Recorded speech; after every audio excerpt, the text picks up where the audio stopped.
Own nothing, pay more, and be happy about it. I'm really disappointed in the decision Sony has made to cancel physical disc support for brand new games starting in January 2028. And I know this is a topic a lot of people on the internet have been talking about, but I haven't seen people talk about what I want to discuss today.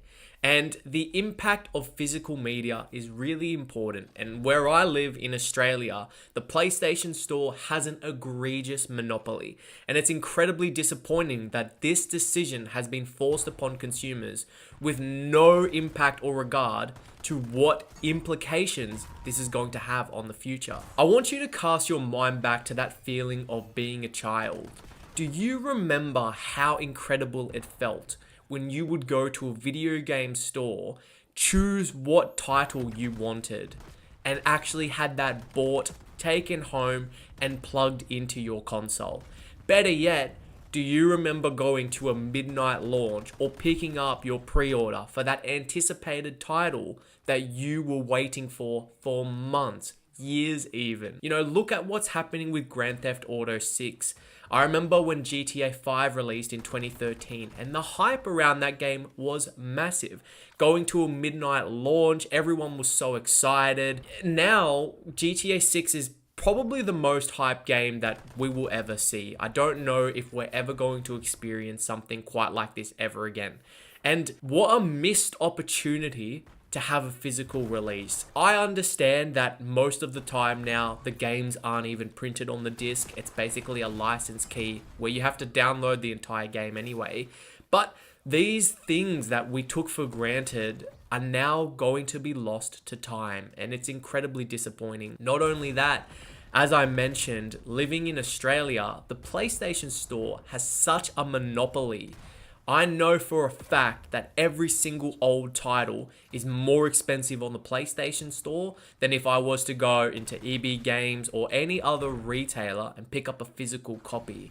Now, moving from 2028 and beyond, those are no longer going to be options, and you only have the digital copy to purchase. I've seen a lot of people talk about online that tell me the last time you bought a physical copy, and sure, most of us are purchasing more and more digital products, but I feel like it's being forced upon us. As an example, I play a lot of Call of Duty titles. This is primarily going to be a Call of Duty channel, but most of the Call of Duty titles have pre-order incentives for digital releases. Not only that aspect, getting early access into the beta is so much easier by purchasing a digital copy of the game. If you were going to get a physical version, you're basically coming home at midnight or the day of release and installing the entire game anyway. And we know Call of Duty's over 100 gigs, so it's just a waste of time. You might as well just preload it. But back in the day, I remember being a kid and having a PlayStation 2 and a PlayStation 3, and that feeling of maybe it's your birthday, maybe it's a Christmas present, and you would unwrap a game. You'd get so excited because you wanted this for so long. You would go into your console, pop the disc in, maybe download a title update, but you'd be in. And that has been lost to time. And now, as I keep saying, from 2028 onwards, we're going to be losing that aspect.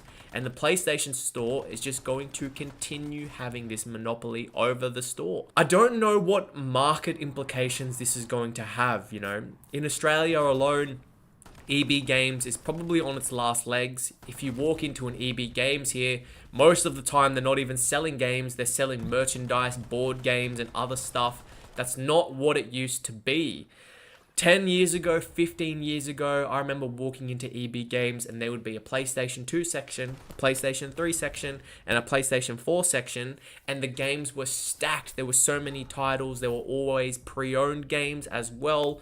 Again, something that we're just going to be losing to time, and it's really disappointing. You know, I think it's going to be a really sad day when we start to lose all of those physical media stores, you know.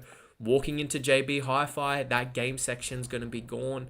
And it just makes me feel like we're continually getting screwed over and rinsed for our money because, as I said at the start of the video, earn less, you pay more, and you receive less. Your value and your dollar is getting spread thinner and thinner and thinner. And when is enough here?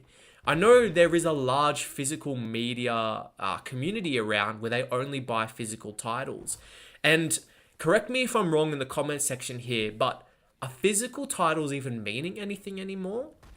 I know I have the physical version of Call of Duty Modern Warfare 3 2023. And there was an issue a couple months ago, or maybe even a year ago, where the title got pulled out of Call of Duty HQ, and I would install the disc and it wouldn't actually download the game because it was treating it as a DLC. So to this day, I have no idea how to actually download Modern Warfare 3 2023. If there's a fix for it, let me know. But everything I've tried on the internet, YouTube tutorials, it doesn't actually work. But the point that I'm trying to make is people claim physical media is the way to keep something forever.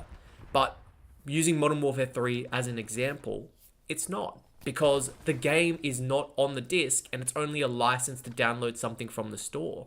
So let's just say that game gets pulled from the store and you still have the disc. Will you even be able to download it? I'm not sure, but I don't think you will be able to. But regardless, we're being forced into this decision that we have no control over, and we're just going to pay more and more for these titles. You know, Grand Theft Auto 6 is coming out and it's $130 in Australia for the base edition, $160 for the ultimate.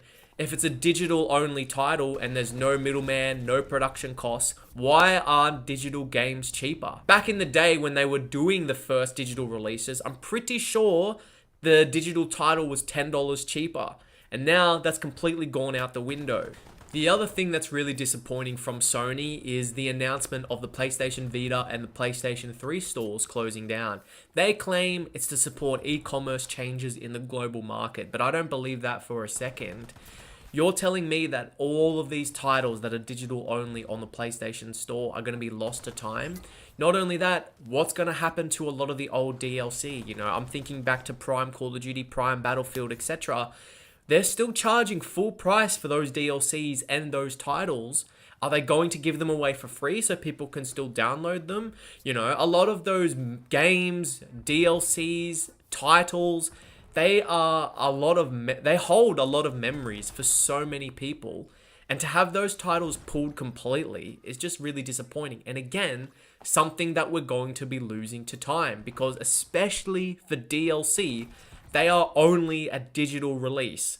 And I understand you can't have things forever. Eventually things are going to have their end date.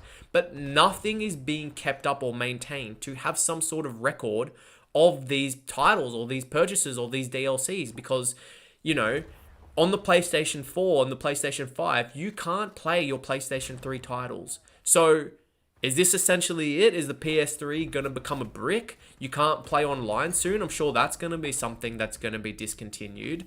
So again, I just feel like this digital only era that we're going to be in is so much worse, and consumers have no choice but to adapt to it. Or like literally, what else are you going to do?